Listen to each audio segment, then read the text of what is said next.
think music is a subset of the bandwidth of all vibration. I really believe it is one of the languages of God, a kind of direct live link to the vibrational plane, and one of the reasons it's so powerful. We literally feel like we can transcend matter on that plane.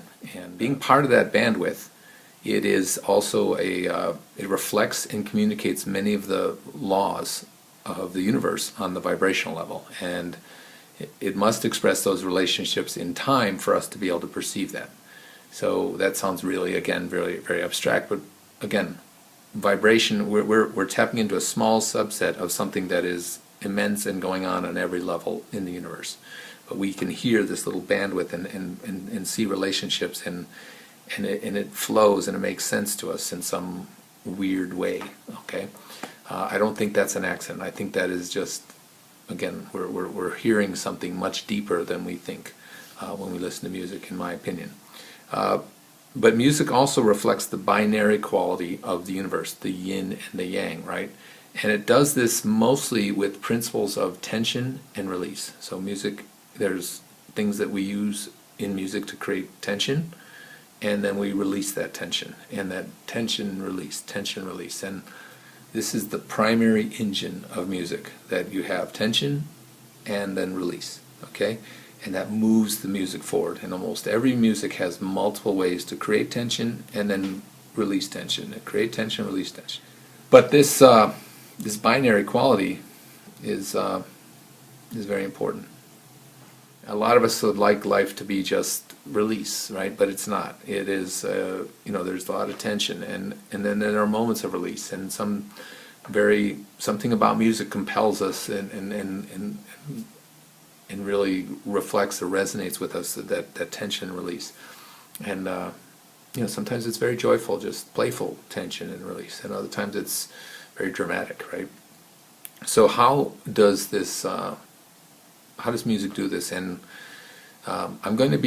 my background is in not just Western music, but ethnomusicology, which is the study, kind of the anthropology of music, the study of all kind of music cultures. And I'm not a master of either of these. I am really just kind of sharing with you some ideas and insights that I have, and hopefully they resonate and they make sense to you. So first things first, one of the basic ways that we create tension and release is dissonance and harmony, right? Dissonance and consonance, okay? So dissonance, we know what that is. We don't always know why it's dissonant to our ears, and we'll get into some of that, and why it's consonant to our ears. But there are mathematical ratios that make things smoother, the sound smoother to us, and we call that being in tune or being in harmony with the note.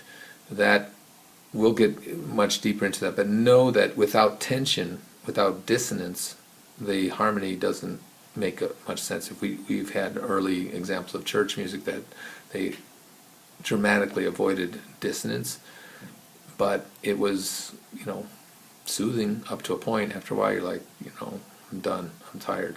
We need that tension to create interest and to move the music farther forward.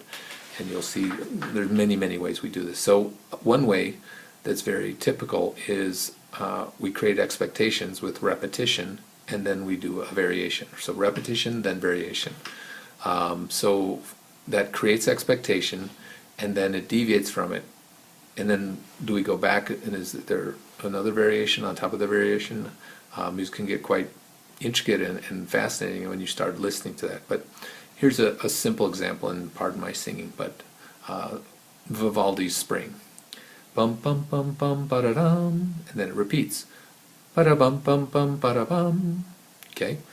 Now if he just kept doing ba-da-dum bum bum ba-da-dum, ba-da-dum bum bum ba-da-dum, ba-da-dum bum bum ba-da-bum, about 6, 7, 8 repetitions in, you're taking the guitar and going whack across the head, right? Stop, right? That's annoying. Maybe I'm exaggerating, but the point is that repetition is pleasant up to a point, and then what else you got, right?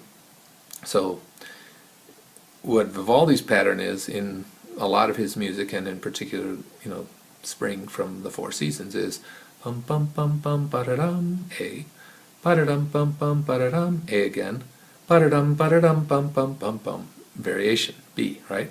Then he repeats that whole A-A-B section. Bum bum bum ba-da-dum, da-da-dum bum bum ba-da-dum, ba-da-dum ba-da-dum bum bum bum bum. So now he's got two, small melodies with a variation, right? I'll put my thumb up there. And then he repeats the two small melodies and the variation. So now he's got, two larger sections.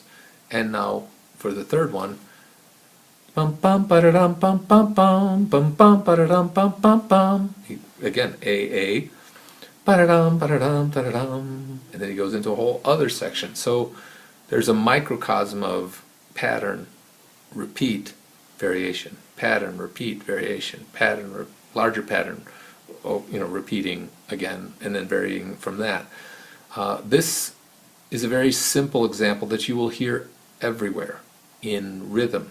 You will hear it in melodies, you will hear it in harmonic movements, and it is the key to holding our interest. And if it's too boring, like I kept repeating it at my one of the things I did, I bought my sister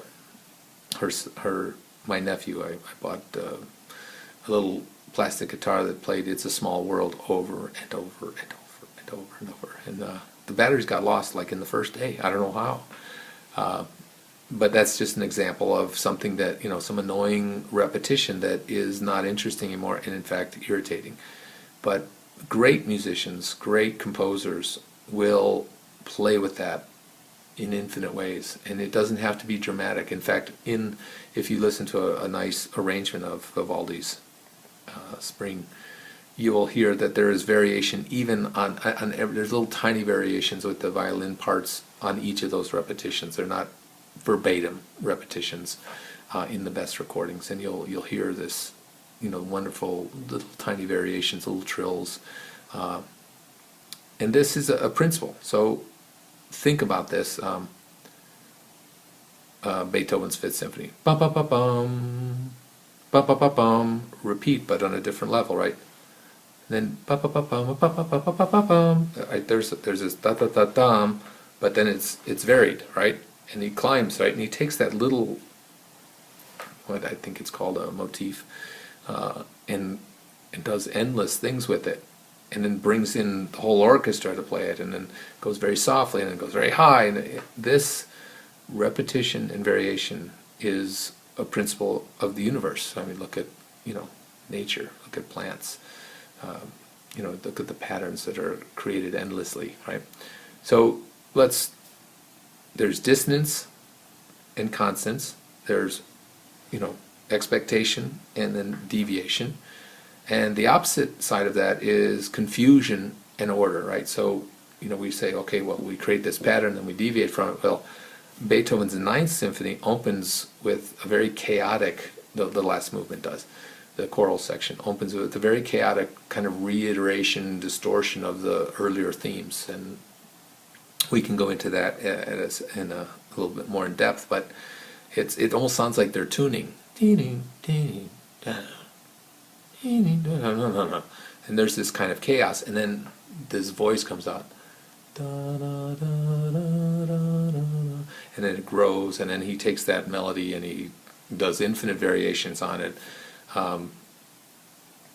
It's part of the genius. So he goes from confusion to order, and then back into variation, and then back into the chorus, and the chorus is repeating that melody in various ways. So this is again a principle. So it's another side of the coin: repetition, expectation, and variation. Or you can have confusion moving into order and clarity. Okay, so those are a few of the ways that we create tension and release in music. And I'm going to share a few more with you in the next chapter. So I hope you join me.